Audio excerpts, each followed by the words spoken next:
Crypto Skulduggery, the Collapse of FTX. The cryptocurrency markets are in the middle of an upheaval, unlike anything the space has ever seen. The top two exchanges for cryptocurrencies, Binance and FTX, were previously rival exchanges.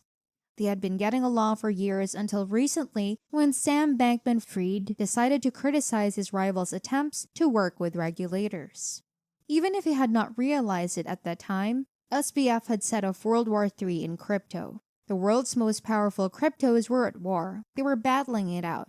If you're invested in crypto and not already scared, now is the time to be. It seems that your money has been in serious danger the whole time, and the situation currently appears to be extremely dire. Hi and welcome back to another video of Finance Sense, where we cover all the latest trends in the financial markets and the economy. Before we get started, make sure to hit that thumbs up, and if you're new to this channel, subscribe and turn on the notification bell to stay updated with our videos. Now, let's get on to the video. Binance and FTX, the number 1 and 2 ranked cryptocurrency exchanges, were once fierce competitors, and their CEOs, Chang Pen Zhao, also known as CZ, the CEO of Binance, and Sam Bankman-Fried, also known as SBF, CEO of FTX, are bitter rivals. But for the most part, they got along until recently, when SBF made the decision to criticize CZ's attempts to cooperate with regulators. He didn't realize it at the time, but SBF sparked World War III in crypto, and he may have signed his own death warrant as CoinDesk released FTX financial balance sheet a few days later. And it revealed that they had a massive amount of money, but it was kind of tied up in all these token projects they were involved in. Most importantly, they were unable to sell their projects at any time, including FTT token, Solana, and others that they were working on. In other words, even though they possessed assets worth billions of dollars, they couldn't instantly access these funds since they weren't particularly liquid, and some of the coins might not have been that valuable.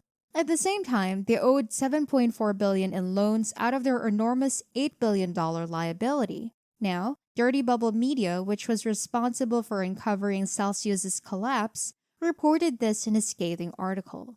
In it, he made the claim that FTX and Alameda Research might be insolvent since all of their funds were held in these potentially worthless tokens. And if everyone tried to withdraw their money at once, business would probably not be able to settle its liabilities. Now that CZ had seen this, he made the decision to seize the chance to attack his greatest competitor. Because of recent revelations and that report, he declared, "We have chosen to liquidate any remaining FTT on our books." Their rival Binance claims that they want to dump up to $2.1 billion worth of it on the open market, which would drive down the price. All of a sudden, they don't have any funds at all, not even e-liquid funds.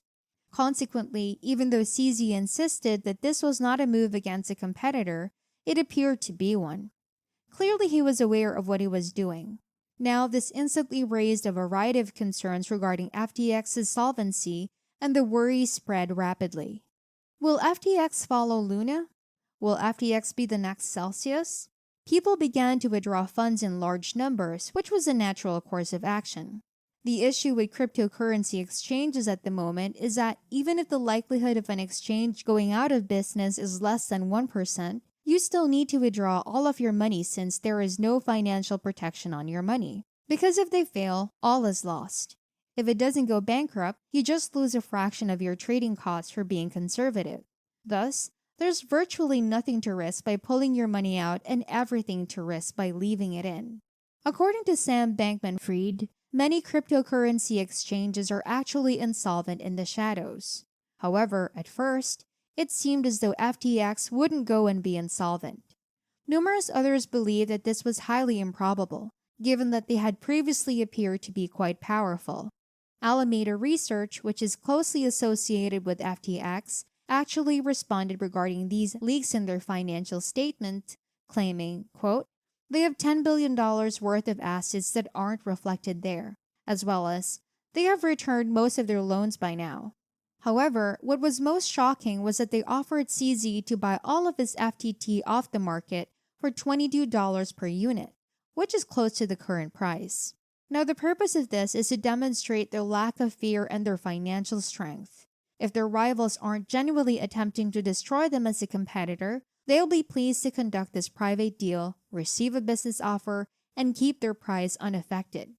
It would save both sides a ton of hassle, but CZ wasn't interested, as expected given how much these people dislike one another. He declared his intention to remain in the open market, indicating that he thoroughly planned to drive down the price of FTT, which he eventually achieved. Over the following 24 hours, FTT fell by 30%, and reports indicated that FTX withdrawals were rising. As a result, speculations about what FTX was doing with the money after people deposited were rampant. Were they simply handing it over to Alameda Research, which is sort of behaving like a hedge fund, and trading with your cryptocurrency in an effort to make a large profit? Or were they keeping your assets secure and simply employing good risk management? Well, at this point, everyone was essentially waiting with bated breath to see what would happen next. They froze withdrawals, and the team became utterly silent, with many commenting on how horrible this looked on them. People began to refer back to earlier videos of Sam Bankman-Fried, calling cryptocurrency and DeFying in general a Ponzi scam. Even though it comes from a very unlikely source, CZ declared their intention to purchase them just hours after FTX halted withdrawals. The number one cryptocurrency exchange, Binance, was going to purchase FTX, knocking the number 2 out, saying, "This afternoon, FTX asked for our assistance. There is a serious liquidity crisis. To protect users, we signed a non-binding LOI with the intent to fully buy FTX.com and help address the liquidity crisis." He just bought out FTX for possibly pennies on the dollar in a move that will go down in history as a stroke of business genius as well as a cutthroat strategy. In the following months, SBF and CZ will try to portray their disagreement as non-existent and deny that there have ever been any issues. A few short days ago, CZ declared, "We won't pretend to make love after divorce, and we won't support persons who campaign against each other, industry players behind their backs." It simply goes to show how desperate they had for money or the cryptocurrency that was being withdrawn that SBF allowed himself to be bought out by the man he probably despises the most in the cryptocurrency world. They had exhausted all other options. In fact, there are already rumors claiming that FTX courted pretty much everyone in Silicon Valley in an effort to raise more than $1 billion. However, on Tuesday at noon, the gap in their financial picture appeared to be far wider. And in the end, they were forced to make a deal with the greatest competitor. Now, what does all of this mean? As a result, the crypto industry has become highly centralized. There are also many unanswered mysteries, such as how they ended up owing billions of dollars. And if they suddenly discover themselves with a multi-billion-dollar hole in their balance sheet once people actually try to withdraw their money, how are they protecting client funds? It appears to be yet another lesson in why you should put less faith in these cryptocurrency exchanges, and that despite what their CEOs may tell you, there may be a severe liquidity crisis that they are lying to you about. In addition, this deal is not binding. Thus, Binance can back out if the due diligence is unsuccessful or if they just decide not to proceed. You should consider all of your choices, since if this transaction doesn't work out, your finances can still be at risk. Finance won't always save you. It appears that we have reached the end of this video. Thank you for watching this far. Please subscribe, give a like if you enjoyed it, and comment your thoughts below. This is Finance Sense, helping you keep up with all the latest trends in the financial markets and the economy. Stay safe, and I'll see you in the next video.